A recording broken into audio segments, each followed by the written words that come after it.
इयम् आकाशवाणी। सम्प्रति वार्ताः श्रूयन्ताम्। प्रवाचकः कृष्णप्रसादोपाध्यायः।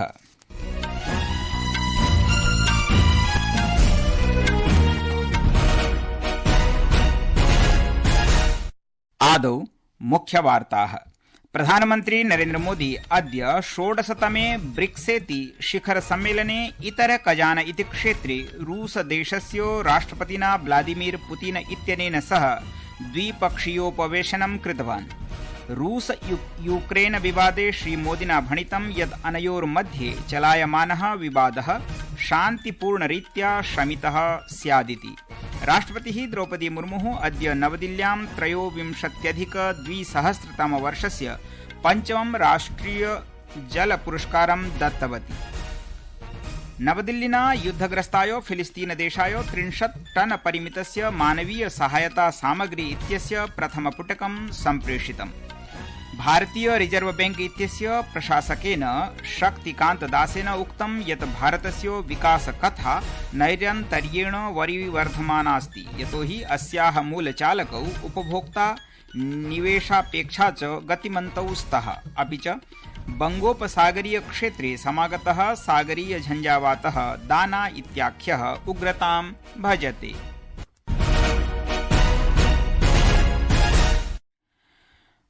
अथ वार्ताः विस्तरेण।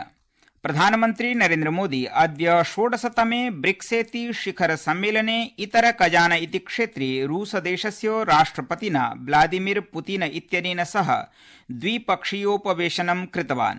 उपवेशनेऽस्मिन् मोदिना प्रोक्तं यत् गतेषु 3 मासेषु रूसदेशं प्रति कृता तस्य यात्रा उभयोर्देशयोः मध्ये घनिष्ठसम्बन्धेन सह गह्वरीं मित्रतामपि दर्शयति। तेनोक्तं यत् कजानक्षेत्रे नूतनस्य वाणिज्यदूतावासस्य उद्घाटनेन उभयोः देशयोर्मध्ये सम्बन्धाः इतोपि सुदृढाः भविष्यन्ति।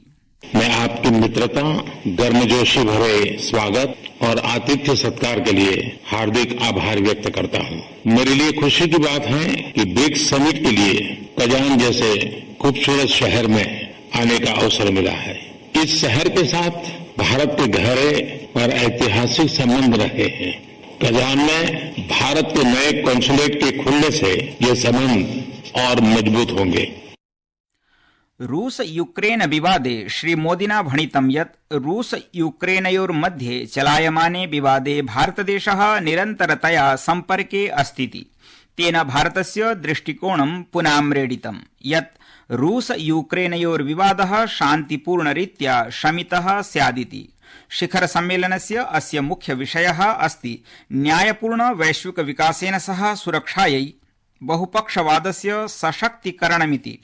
प्रधानमन्त्रिणा अस्याः यात्रायाः शुभारम्भात् प्राक् प्रोक्तमासीत् यत् भारतदेशः ब्रिक्स देशेषु आभ्यन्तरिकी घनिष्ठता सहयोगश्च सुदृढा भवेदिति विचारयति। तेनोक्तं यत् ब्रिक्स समूहः विकासलक्ष्यं बहुपक्षवादः, जलवायुपरिवर्तनम्, आर्थिक सहयोगः, लोचपूर्णायाः आपूर्तिशृङ्खलायाः विनिर्माणादिना सह सांस्कृतिकबिन्दुभिः समं जनेषु पारस्परिक सम्पर्काञ्च अभिवर्धनाय महत्वपूर्णमञ्चत्वेन प्रथितोऽस्ति।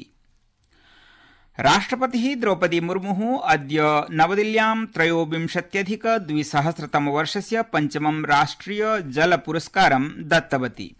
केन्द्रीय जलशक्ति मन्त्रालयेन सर्वश्रेष्ठ राज्यं, सर्वश्रेष्ठ जनपदं, सर्वश्रेष्ठ ग्राम पंचायत, सर्वश्रेष्ठ नगरीय स्थानीय संस्था, सर्वश्रेष्ठ जल उपयोक्तृ संघः, सर्वश्रेष्ठ नागरिक समाजं च समेत्य 9 श्रेणीषु 38 विजेतारः घोषिताः सन्ति।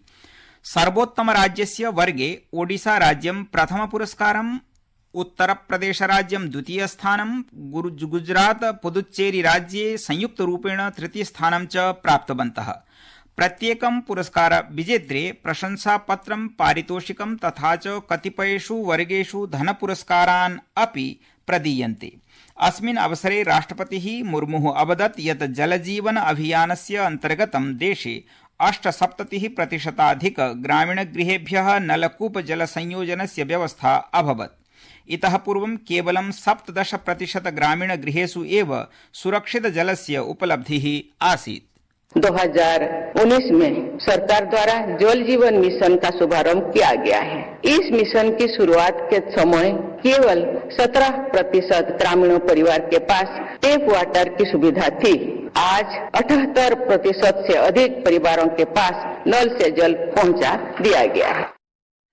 संस्कृत वार्तायाः संस्करणमिदम् इदानीम् आकाशवाणीतः प्रसार्यते। सममेव कार्यक्रमोऽयम् आकाशवाण्याः अन्तर्जालपटले www.newsonair.gov.in इत्यत्र अथ न्यूज ऑन एआईआर चलदूरभाषीय तन्त्रांशे अपि उपलब्धो भविष्यति। भारतदेशेन नवदिल्लीतः युद्धग्रस्ताय फिलिस्तीनदेशाय 30 टन परिमितस्य मानवीय सहायता सामग्री इत्यस्य प्रथमपुटकं सम्प्रेषितम्। भारतीय रिजर्व बैंक इत्यस्य प्रशासकेन शक्तिकान्त दासेन उक्तं यत् भारतस्य विकासकथा नैरन्तर्येण वरीवर्धमानास्ति, यतोहि अस्याः मूलचालकौ उपभोक्ता निवेशापेक्षा च गतिमन्तौ स्तः। आरबीआई इत्यस्य मासिक सन्देशे श्री दासेन उक्तं यत् भारते 2024-25 इति वित्तवर्षाय सकल गृहगतोत्पादने 7.2% अंकस्य वृद्धिः अग्रेपि स्थास्यतीति संभावना वर्तते।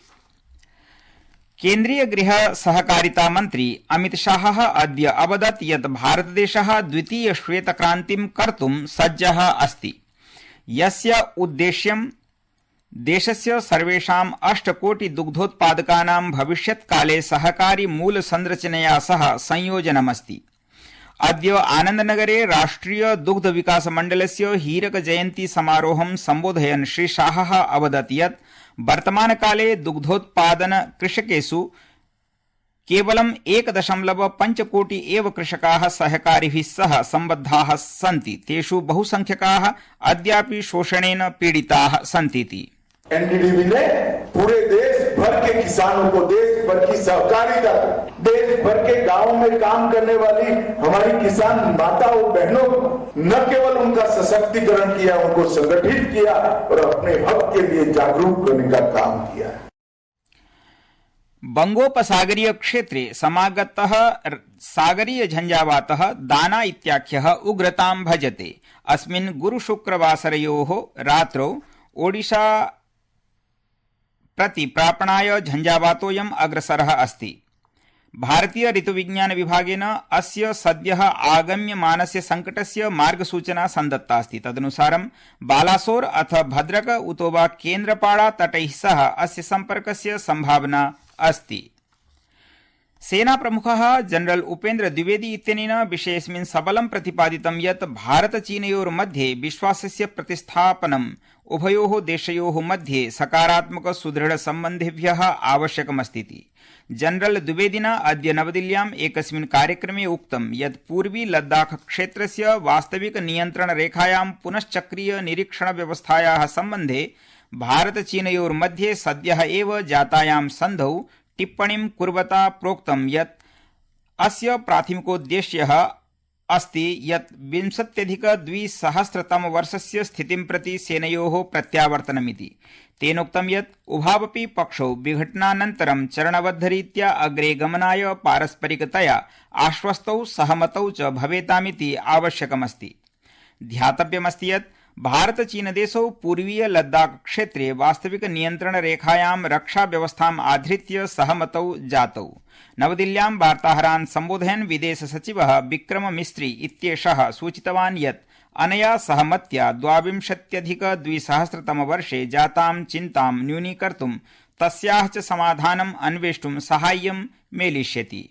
असौ अग्रे अवोचत् यत् उभयोः पक्षयोः मध्ये विस्तारपरायाः चर्चायाः अनन्तरं प्रहरी व्यवस्थायां सहमतिः जाता। झारखण्डे द्वितीयचरणस्य विधानसभा निर्वाचनस्य अधिसूचना अद्य प्रकाशिता। अस्माकं वार्ताहरः अवदत् यत् अस्मिन् चरणे नवम्बर मासस्य 20 दिनाङ्के आहत्य 38 आसनानां कृते मतदानं भविष्यति इति वार्ताः।